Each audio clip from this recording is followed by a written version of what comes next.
ফজলুর রহমান নিজের আবার তুমি মুক্তিযোদ্ধা খেলাও সারা গাবুর তুমি একটা বাংলা হবে খারাপ জানা হুবড়ি তুমি ওখানে গেছো কেন কথা বলতে পারো না বইরা তুমি ঠিক মতো ওইখানে দাঁড়াইয়া যে জবাব দিবা ওখানে একটা প্রমাণ বানাই দিতা গণ অধিকার পরিষদের তারেককে পাঠাই দিতা ফারুককে পাঠাই দিতা ইঞ্জিনিয়ার সাকরে পাঠাই দিতা একটা তোমার মতো একটা শিক্ষিত মানুষ পাশে আর এক পাশে বেটি মাথায় ঘুমটা পড়ে বলে বাংলাদেশে নাকি সিরিয়া থেকে জঙ্গি এসেছে, আফগানিস্তান থেকে জঙ্গি এসেছে, পাকিস্তান থেকে জঙ্গি এখানে বলে। আর ফজলুর রহমান এরকম করে বসে বলে আমার চিনেন আমি ফজলুর রহমান। ইন্ডিয়ানরা তোমার পাশার মধ্যে তোমার থুপ্পার মধ্যে 3টা রাত্রি দিয়ে দিচ্ছে, তুমি টের পাও না? পরে আর কোনো কথা সহ্য করতে না পাইয়া তুমি পালাইছো এখান থেকে। বেটা ঘাচু যেদিন হাসিনা বাংলাদেশ থেকে পালিয়ে গেছে সেদিন কি হয়েছে আপনারা কি জানেন? হিন্দুস্তান টাইম তারা ওখান থেকে বলছে যে হাসিনা ক্ষমতা থেকে চলে গেল এটাই সান্ত্বনা যে হাসিনারই আত্মীয় এখন ক্ষমতায়, হাসিনারই আত্মীয় এখন ক্ষমতায়। হিন্দুস্তান টাইম এই কথা বলেছে। বাংলাদেশের আইন শৃঙ্খলা পরিস্থিতি নিয়ে, বাংলাদেশের হিন্দুদের ধর্ষণ ঠেকানোর জন্য, মন্দির ঠেকানোর জন্য, মুসলমানদের এই যে হিন্দুদের চাতে মেয়েরা রাস্তায় গেলে নাকি মুসলমানরা বৈশা বৈশা আর কাম নাই মুসলমানদের শুধু বাংলাদেশের মুসলমানদের কামই একটা, হিন্দু মেয়েরা যদি রাস্তায় নামে তাদেরকে আগে শাড়ি খুলে, ছায়া খুলে, ব্লাউজ খুলে, ব্রা খুলে তারপরে চাটে তাদের। ইন্ডিয়ার এই দুঃখেরই অন্ত নাই। ইন্ডিয়ায় দুঃখ করতে করতে মারা যাইতেছে আরে হিন্দু চাতে বাংলাদেশের মুসলমানরা। কত জঘন্য এসব মিথ্যাবাদীরা, যেখানে মুসলমান নামধারী ছাত্রলীগের পোলাপানরা নিজেদেরকে এখন হিন্দু বানায়। তারা যেভাবে করে, যেভাবে যা কিছু করে, যেভাবে বাংলাদেশকে যেভাবে পোট্রে করে, আমি অবাক হয়ে গেলাম প্রশান্তের পাঠানো ওই ভিডিওতে। ফজলুর রহমান এক পাশে আর এক পাশে বেটি মাথায় ঘুমটা পড়ে বলে বাংলাদেশে নাকি সিরিয়া থেকে জঙ্গি এসেছে, আফগানিস্তান থেকে জঙ্গি এসেছে, পাকিস্তান থেকে জঙ্গি এখানে বলে। আর ফজলুর রহমান এরকম করে বসে বলে আমার চিনেন আমি ফজলুর রহমান। আমি দেখলাম ভারতের রিপাবলিক টিভির একটা টক শোতে গেছে, টক শোতে যে ওখানে তাকে উলঙ্গ করে দিতেছে। আপনি কি জানেন এই ফজলুর রহমান কি করতেছে? ফজলু বাবু এরকম করে কথা বলে, ফজলুর রহমান বাবু। এই বাবু তাকে 10 বার কলা বলার পরে এই হুবড়ি টের পাইছে যে তারে বাবু ডাকতেছে। পরে কি মোর নাম ফজলু বাবু না, মোর নাম ফজলুর রহমান।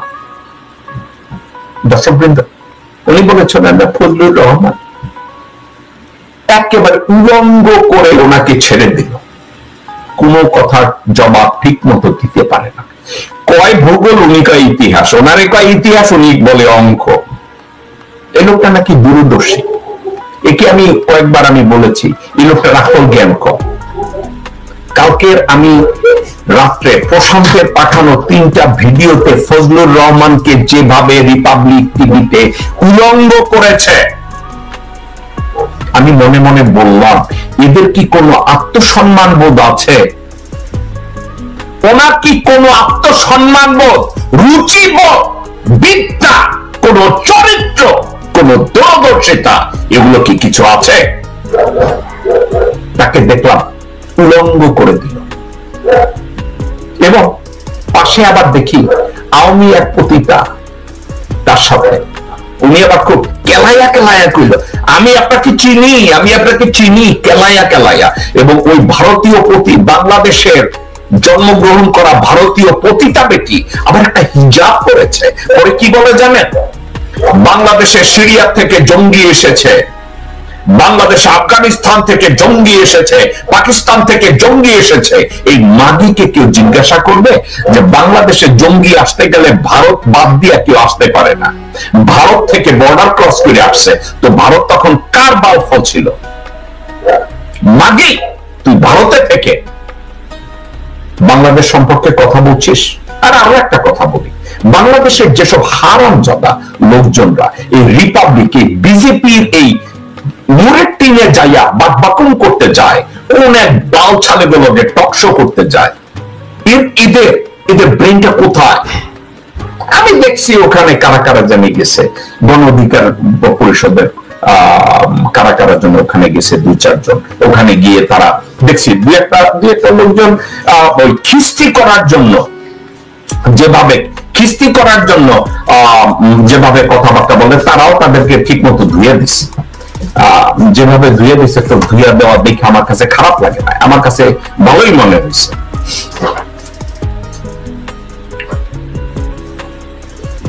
তো তাদেরকে কেন ভালো মনে হচ্ছে, আমার মনে পড়ে যে আমি ছেলেটাকে একবার ইন্টারভিউ করছিলাম, ফোয়াই চিংমং শাক, সে বোধহয় গণ অধিকার পরিষদ করে, তাকে যখন ওখানে নিচে রিপাবলিক টিভির ওখানে ফোয়াই মং চিং শাক, সে তাদেরকে দিয়ে দিছে। তারপরে আর এক ভদ্রলোক ছিল মজুমদার যেন, সেও ধুইয়া দিছে। এখন আমি এটাকে লিটারের ধোয়া বলি না, কিন্তু রিপাবলিক টিভির যে স্ট্যান্ডার্ড, ওই স্ট্যান্ডার্ডে তাদেরকে ঠিক মতো ধুয়ে দিছে। কিন্তু সমস্যাটা হয়েছে যে এই ফজলুর মতো লোকজনরা যখন যায়, উনি আমার বাবার বয়সী ফজলুর রহমান সাহেব, ওনাকে যদি আমি ইজ্জত দিয়ে কথা বলতে যাই, আর ওনার ইজ্জত, উনি যদি ওনার বয়সকে সম্মান না করে, উনি যদি ওনার শিক্ষাকে সম্মান না করে, উনি যদি ওনার আকল বুদ্ধিকে রিকগনাইজ না করে, আমি কিভাবে ওনাকে সম্মান দেব? ঠিক আছে, তো এখন গণ অধিকার পরিষদের ছেলে পান্না যেভাবে বাস দিছে, ফোয়াই চিংমং ইঞ্জিনিয়ার শাক যেভাবে বাস দিছে, গণ অধিকার পরিষদে ফারুক যেভাবে বাস দিছে, ওরা যায়, ওরা ইয়াং পোলা পান, ওরা নতুন রাজনীতি করে, ওরা যদি ওখানে গিয়ে লাথি গুতা দেয়, লাথির জবাবে লাথি, গালির জবাবে গালি, উলঙ্গর জবাবে উলঙ্গ, ওরা যদি করে আসে, এটা মানায়। কিন্তু বিরক্তি কখন লাগে জানেন? এই ফজলুর রহমানের মতো লোকজন, শামসুজ্জামান দুদুর মতো লোকজন ওখানে গিয়ে যখন অসহায়ের মতো আচরণ করে, বলদের মতো আচরণ করে, অজ্ঞের মতো আচরণ করে, এবং তাদেরকে বাবু, শ্রী এসব নামে তাদেরকে কোচাইয়া বাংলাদেশকে অসম্মান করে, এবং আওয়ামী লীগের মুসলমান নামধারী প্রতিটা তাদেরকে ঘন্টা পড়াইয়া ওখানে বসাইয়া বাংলাদেশের বদনাম করে, এবং এই বক্তব্যগুলোকে তারা পরোক্ষভাবে সমর্থন করে। তাহলে কোথায় হলো, কিভাবে হলো, কেন হলো, একা একা একটু চিন্তা করে দেখি। আমি এই প্রসঙ্গটাকে আপনাকে কেন টেনে আনলাম? এই যে ওয়াকারুজ্জা বাংলাদেশে, আপনারা সবাই জানেন, আপনি জানেন, আমি জানি, বাংলাদেশে অপরাধ প্রবণতা এমন ভাবে বেড়েছে, অপরাধকে যেন নিয়ন্ত্রণই করা যায় না।